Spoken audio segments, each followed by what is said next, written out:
And so there was 8 partners. Youngest partner, I think I was 23 at the time.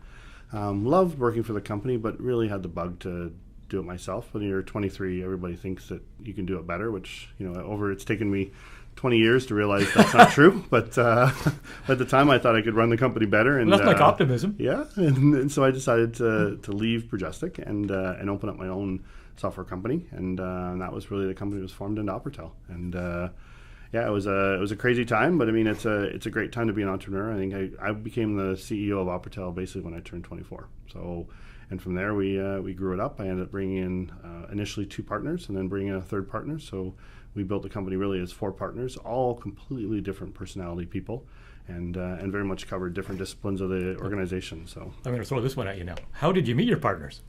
So let's start. So my very first partner basically, and it was Jason Steimers, who we'd been best friends since we were 7. And so I needed somebody to manage the money and manage the financial part of the company that I could trust. And if you can't trust your best friend since 7 years old, who can you trust? So Jay looked after all of our finances. The company ran very interesting because I was the CEO and president, but Jay really ran the show. I mean, I was the guy who was out meeting customers on site. I was really the person out of the office, and Jay's job was to really keep make sure payroll happened, make sure our bills got paid, and really do all the cash flow pieces that are crucial in a company. And then my second employee was one of our first employees we hired. I think he was the 3rd or 4th employee in. His name was Carlos. And yes. Yeah, young Carlos guy. Oliver, yeah. So young guy, was about, when I say young guy, he was 6 months younger than me. So we considered him the young guy. Okay. And so he basically came on and was a superstar when it came to software development, but had an amazing personality as well. And so he very quickly became a partner and headed up our technology. So I had sort of a kind of a 2-headed organization. We had finance and software development, both being very much in the office, and I was out sort of running the pavement and making sales and doing implementations with our customers. And then we had a gentleman who approached us to just wanted to basically work for free at the beginning. His name is David, and David Fell, and he. Yeah, a great guy. He's done lots of things here in the community as well. And so David was 10 years older than me, so he was sort of the old guy at the time, and basically worked with me on the sales side, and really kind of came in, like I said at the beginning, very quickly made a partner, had a huge amount of skills that we needed, and the 4 of us basically drove that company. And so David sort of handled all of our sales and marketing. Carlos was all of our software development and all of the back end when it came to the application development. Jason was everything to do with finance and operations, and I basically was the guy on the street, knocking on doors, and closing deals. Doing the footwork. And actually implementing them too. I mean, all of our major clients, I was basically the implementation person as well. And people are always confused when it's like, how come the CEO is here? But it's just, that's where my passion was. I love working with customers, basically solving problems. I mean, if I could summarize my whole career up in town, I'm a problem solver. I identify a problem and work to solve it. That's that's what I love doing. So I know I've walked the streets because I'm in my business, and you bump into people. They're just out gardening, and you get talking to them. Yeah, it's interesting. What and they end up finding out what they did. And, it's fascinating. Yeah, absolutely, for sure. Whereas I could be sitting at home, but it's Sure. Yeah, I love talking to people. I mean, and again, we were an international company, right? So we had offices eventually at the end around the world. You got offices in Brazil now, Australia? Yeah, Brazil, Australia, China, and Peterborough. And then, of course, we spent a tremendous amount of time in the U.S. About 45% of our revenue came from U.S. companies. And so, and even the U.S., I mean, it's very different where you are in the U.S. It's like different pockets of different worlds depending on the state you're in. So, and along the way, I've met some pretty amazing people. I mean, I still keep in touch with many of them, and it was interesting to see their careers because a lot of them took a leap of faith by going with a smaller company in our space and learning management. Taking some risk. Taking risk for sure. I mean, most of them were risk takers because there was a lot of major, big companies, publicly traded, large organizations, and we were very much a small niche player in the space, but we were competing with the really big clients. Their companies on a regular basis, and so they took the risk on us, saw the fact that we were dedicated, and again, I mean, many times our customers said this. I mean, it's rare that they could pick up the phone and call the CEO of the company on a Sunday and spend 3 hours talking about how we're going to build the product better. What happened pretty much every Sunday, I was on the phone with one of our clients. That was sort of my... You've got to be in love with what you do to do that. You do. And I was single at the time, so that also makes it a little easier. When you're starting a company and you're young and single, there's less risk because you're not as many dependents. Obviously, my life is much different today, but I would have a much harder time spending every single Sunday on a phone with the customers when, obviously my little kids would be. You've got a big responsibility now. You've got these little guys growing up, right? Yeah, and we got to make sure they grow up the right way. Absolutely, you have to, for sure, and they have to grow up the right way. It's important. I think, instilling the right values in your children are important, and that's a parent's job. So, absolutely. I'd like to know who mentored you, and how that happened. Yeah, it's a good question. So I've had. Thank you. It's a great question. I've had a number of mentors, and it depends. So I would say, my dad has been a very technical person my whole life, and so he definitely mentored me when I was a small kid on two things. So one is just like I said earlier, how to be handy and how to fix things. And when you think about being a problem solver, I learned sort of if it's broken, that it's possible to be fixed, and every problem has a solution. From my dad at a young age, and obviously I try and do the same to my kids. And then work ethic. My dad was on call typically 1 or 2 weeks a month, and he's the guy that would 2:00 in the morning, someone's furnace breaks, he'd go out and fix it, come home at 4:30, and he'd still be back up at 6:30 the next morning to go to work. He didn't call in sick, and he was the guy that you literally could cut his arm off and he'd be gluing it back on, trying to finish the job he was doing before he went off to the hospital. He never cut his arm off, but he had a couple accidents, and he just kept working at it until it's done. And he instilled in me that you get the job done, and the work ethic, no matter what it is. And so again, I try and do the same thing for my kids, but it's crucial. So that would be my first mentor for sure. Then there's a number of guys. When I went to Operitel, I was young, so 23 years old, 22 years old, and our staff base were, I say older. In my perspective, they're older. They're all sort of 35 to 55. But at that time, when you're 23, everybody seems older than you. And they really taught me a lot about life. I mean, I moved away from my house, my family. I mean, all I'd really known was this area. Mm-hmm. In fact, the first time I was on an airplane was when I flew it for a job interview. So it's my first airplane, first major job interview, and so obviously they taught a lot. They spent a lot of time mentoring me, and I remember my first time away for Thanksgiving from my family. I mean, one of the guys invited me over to their house to have Thanksgiving. So they were a great group. Yeah, they also taught me how to understand when people are away. I mean, I think sometimes you do need to move away from where you come from for a little while. I remember a gentleman telling me when I was about to move away, and he said, you'll be back. I'm like, no, I'm not. There's no way I'm going to be back. I mean, I'm going off to this, high-tech executive job with a major telecom provider, but it was an individual had gone away and come back himself. But no place like home. No place like home. And this city definitely brings you back for sure. And yeah. Operitel. What is it? What does it do? So we were a learning management system, and so basically we tracked and managed e-learning. So both online learning, which can come in two formats, can come in basically static, almost like reading a book online or interactive, or synchronous, where basically different students are collaborating with each other at the same time. So those are sort of the two methods, and then we also tracked your face-to-face learning as well. So if you had your MBA, you took a class training, we tracked that. So our client base typically had a minimum of 500 employees.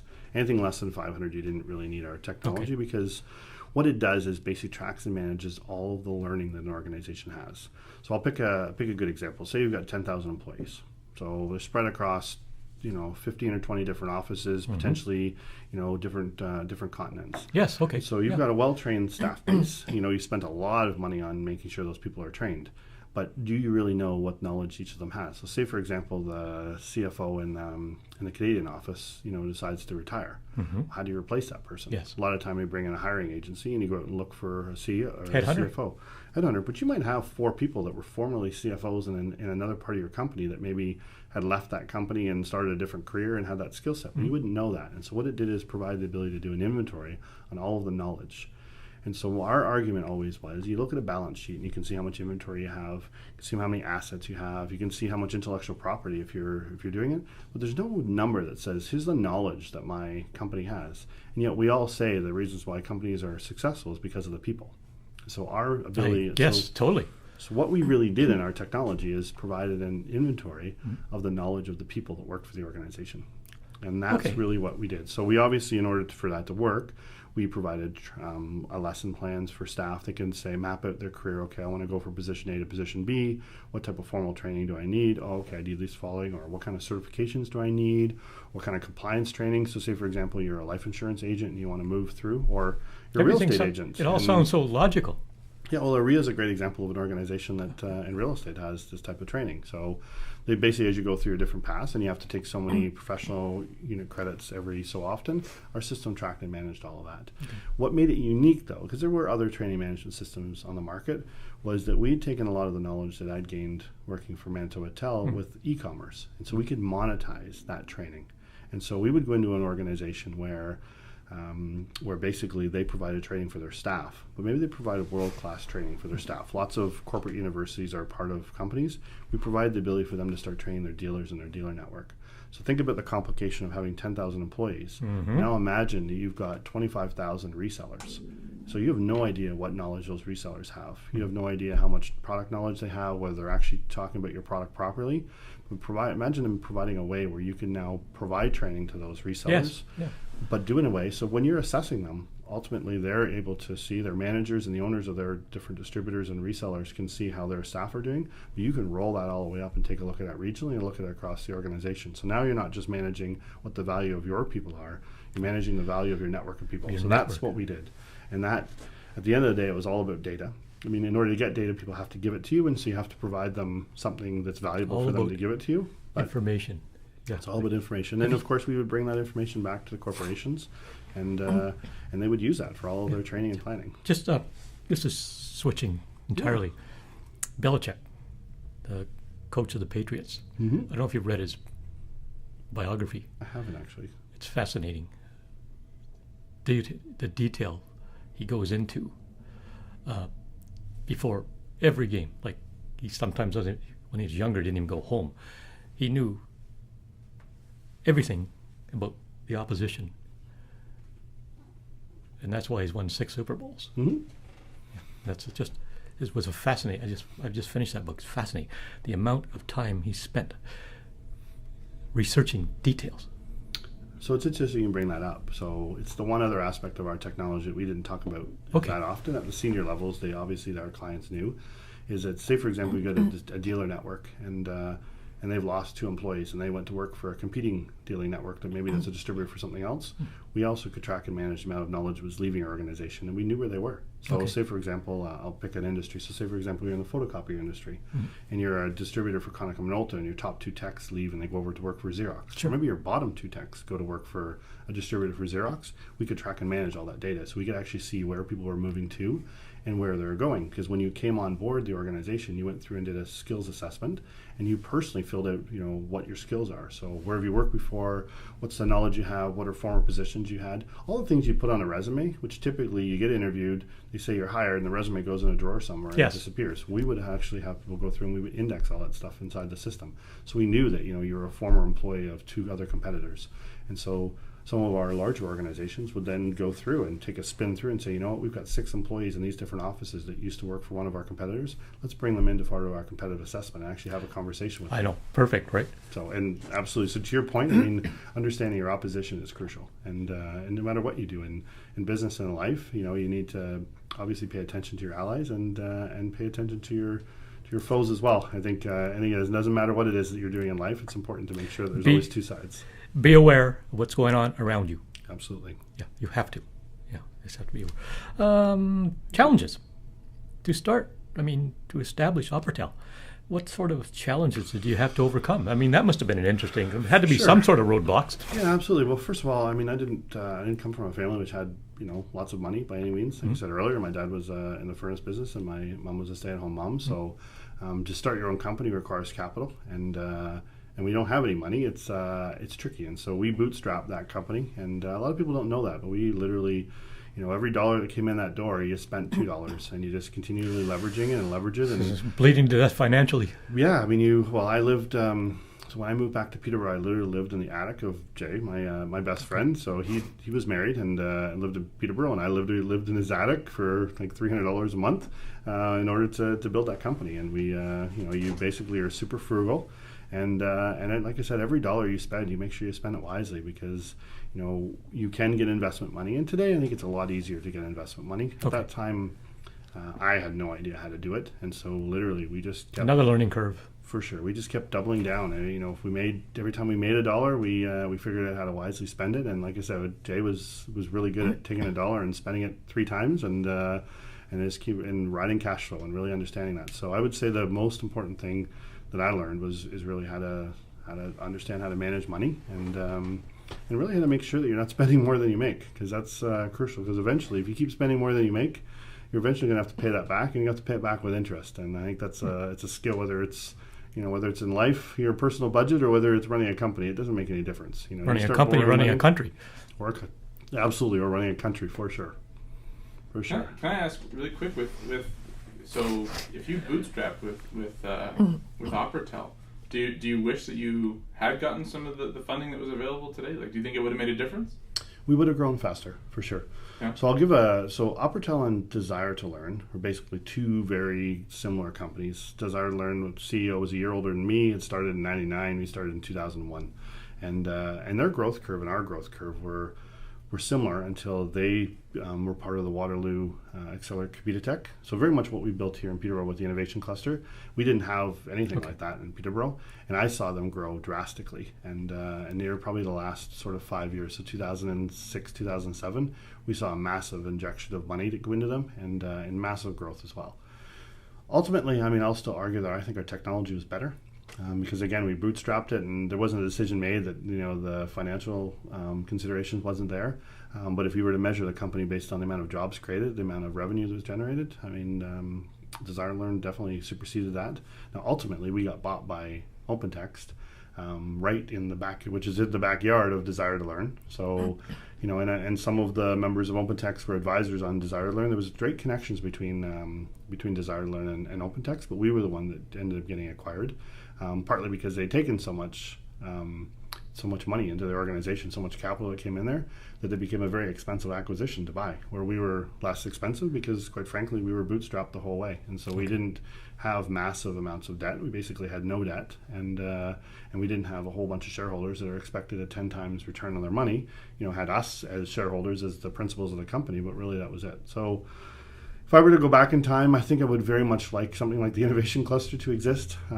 Whether I took the money or not, I don't know. But what I like about the cluster is that I have this kind of conversation. And John Gillis, our incoming CEO, and also part of the organization, is the same situation as me. He comes from a similar background, and we have these exact conversations. When people come in our office, say, here's my business plan on half a piece of paper, and I'm going to go raise $1 million. It's like, that's expensive money. And are you sure? Because if you can do it a different way, maybe you don't, obviously. And so it's a personal case, but you got to look at both sides.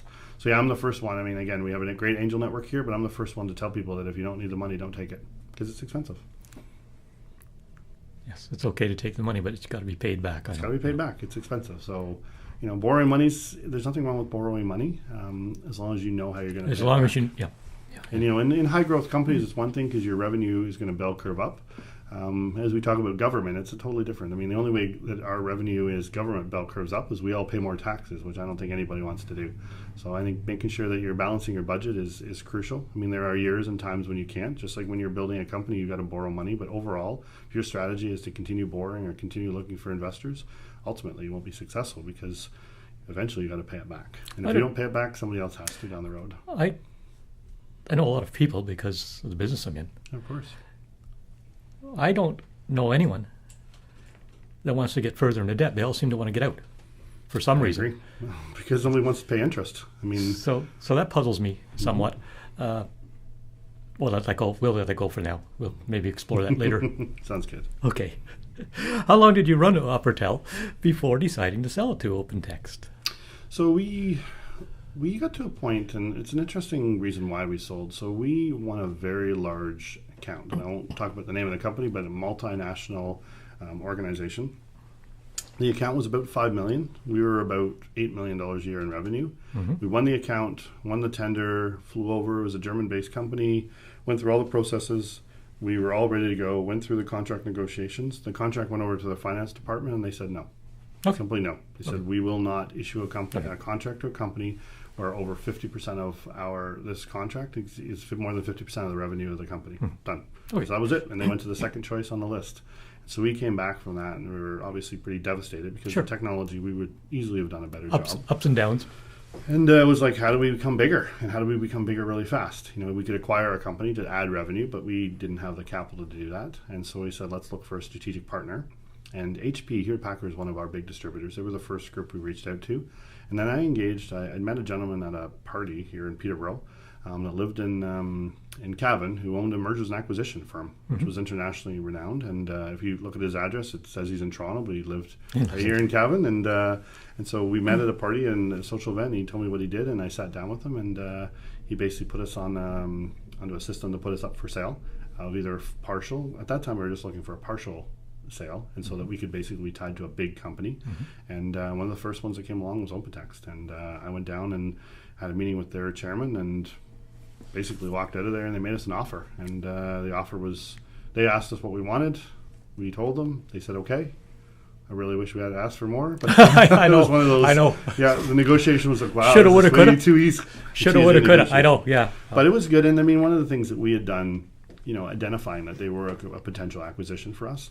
OpenText is doing lots of acquisitions, is we built integration to their technology.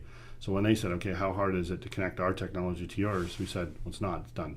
And so that was one of the closing things. We closed that transaction from the time they called us and said, we'll take it, until we signed the paperwork and 90% of the money was transferred to the partner's bank account, was 30 days. Fastest acquisition in OpenText's history. Yeah. And it really had to do with, I kind of give a lot of credit back to Jason Steimers, my business partner, because he was phenomenal in operations and organization, and he literally had everything. I remember they came in and they handed us a list of stuff that they wanted us to do, and Jason handed them a thumb drive and said the other 4 documents will be in your desk tomorrow. And literally that's the way it was. Cool. So really, really smart guy for sure. The next question, Dave, the acquisition, how did it look? Did that pretty well answer that question for you? Or did you want to expand on that? So that question is sort of born from, you have this amazing entrepreneurial journey, right? And at the end of that, like, a lot of entrepreneurs look at acquisition as sort of the end goal, right? And I think there's always this idea of, okay, I'm going to buy a house in the Caribbean and just hang out and drink Corona for the rest of my life, right? And so what does acquisition really look like? Are you walking away into the sunset, or like, are you hanging out and helping with transition? Are you? Yeah, so that's a great question. So when we sold, it was 3 partners. So David had already left the firm. We'd bought David out a little bit, a year and a half earlier. So basically there was 3 of us, and it's a great question because all 3 of us did totally different things. So Jay basically received the payout, and I think 3 months he was out of there. He transitioned the accounting side, and Jay basically took a year off, and really just kind of soul searched, I think, and really found what it is. He's now opened up a new successful company, and he's here operating, and he's doing really, really well. But he definitely took some time. I didn't stop. I phased right into being. They basically offered me the position of business. Start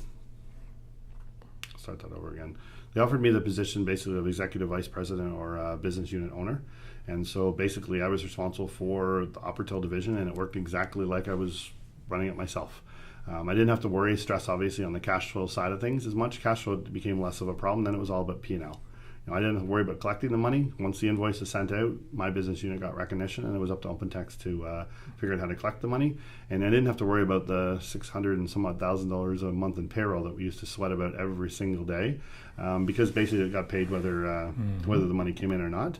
But for the most part, it was just like running the same division. So I stayed there, and Carlos really headed up all of our tech and started getting immersed into the rest of the of the organization. So we did different things, but it's different. To your point, it was very different when somebody else suddenly owns your organization. I mean, it was an interesting transition. I sort of just put it aside and kept driving the business unit, but we all had different perspectives. And eventually, I left. Carlos and I both left at the same time. The organization took a different direction than what we necessarily liked, and unlike when you're an entrepreneur and you basically just got to stick it out, we could leave. And so we set the organization up so that it continue on, and it's still a business unit today. And Carlos and I left. Carlos went off and did some consulting, and I basically kind of bounced around and bought a couple local companies here, and just kind of spent sort of a year figuring that out, and then decided I would get into the political side, and really that kind of spawned out of.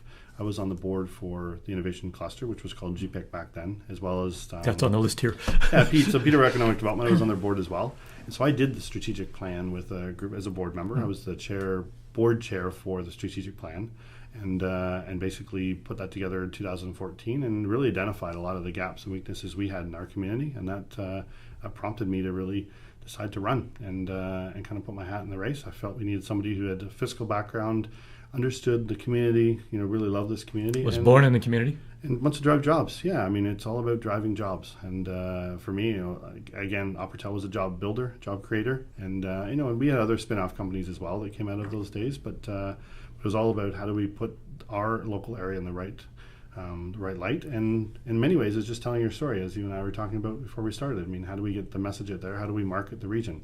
And and I think Peterborough needs fantastic area. You think sure. more people will be taking serious look at it. Yeah, I agree, and I felt that Peterborough needed a representative that represented Peterborough and Ottawa, not the other way around, and it really wants to drive what this community can do and tell the rest of the world. So that's why I decided, and so my next move from there was into to winning a nomination, and I know we'll talk about that in another show, but basically going from a nomination into the process for what it takes to be. Thank you. You just filled in a blank for me because I was going to ask you back a bit closer to the election and maybe discuss. We will discuss Absolutely. some issues then.